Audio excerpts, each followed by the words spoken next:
আপনি কি জানেন এমন এক রাত আছে যে রাতে আপনি আমি যে যত গুনাহ করেছি সব গুনার ক্ষমা পেতে পারি আল্লাহর কাছে ক্ষমা চেয়ে বা আত্মসমর্পণ করে। যে রাতে স্বয়ং আল্লাহ তাআলা নিজে প্রথম আসমানে এসে বলে কেউ কি আছে রিজিক চাইবে, কেউ কি আছে ক্ষমা চাইবে।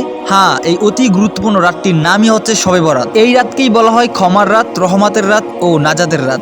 আমি ছোট মানুষ, এই রাত নিয়ে কথা বলার যোগ্যতা ও সাহস আমার কোনোটাই নাই, তারপরও আমি ছোট্ট করে কিছু বলার চেষ্টা করব এই গুরুত্বপূর্ণ রাত সম্পর্কে। চলেন শুরু করি। আসসালামু আলাইকুম সবাইকে, আমি আছি মোহাম্মদ আমির।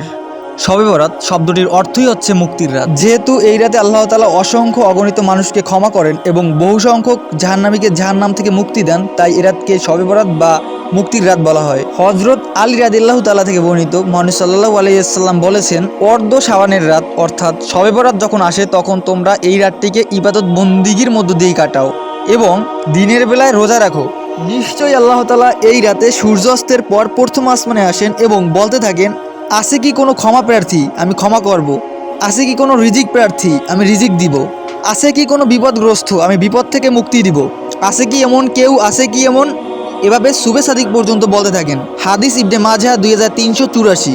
বর্তমান বিশ্বে আমরা মানবজাতি যে পরিমাণ পাপ কাজে লিপ্ত হয়েছি তা আল্লাহ তাআলার দয়া ও ক্ষমা ব্যতীত কোনোভাবেই জান্নাতে যাওয়া সম্ভব না। তাই আল্লাহ তাআলার দয়া ও রহমত পাওয়ার জন্য এই রাতটি একটি শ্রেষ্ঠ রাত। তাই অতি উৎসাহিত হয় এই রাতে আমরা পিকনিক বা আতশবাজি ফুটিয়ে সময়কে নষ্ট করব না। নিজেকে শিরকের পাপ থেকে মুক্ত রেখে এবং ঈমানকে পবিত্র করে যদি আমরা শবে বরাতে এই আমলগুলো করতে পারি তাহলে আমরা সহজেই আল্লাহ তাআলার দয়া বা রহমত পাবো। বুঝার জন্য কয়েকটি নাম্বার আকারে বলি। যেমন 1, এই দিনে রোজা রাখা। এই দিনে মুহাম্মদ সাল্লাল্লাহু আলাইহি ওয়াসাল্লাম রোজা রাখতেন। 2, নফল নামাজ পড়া। এই রাতে অধিক পরিমাণে নফল নামাজ পড়া উচিত, তবে খেয়াল রাখতে হবে যেন আমাদের ফরজ নামাজ না ছেড়ে যায়। 3, কোরআন তেলাওয়াত করা। এই রাতে আমরা যারা কোরআন তেলাওয়াত করতে পারি আমরা কোরআন তেলাওয়াত করব। 4, জিকির করা। আল্লাহ তাআলার গুণবাচক নাম ধরে এই রাতে জিকির করার কোনো বিকল্প নাই, বিশেষ করে ইয়া রহমান, ইয়া রহিম, ইয়া গফফার ইত্যাদি গুণবাচক নাম বলে আমরা জিকির করব।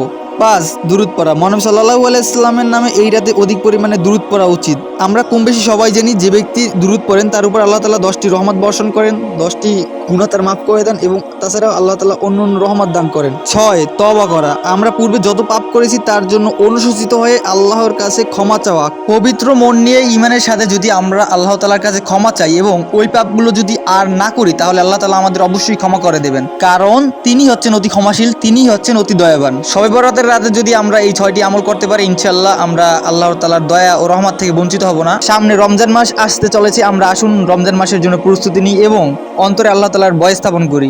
যে অন্তরে আল্লাহ তাআলার ভয় আছে সে নিশ্চয়ই কোনো অন্যায় বা খারাপ কাজের সাথে লিপ্ত হতে পারে না।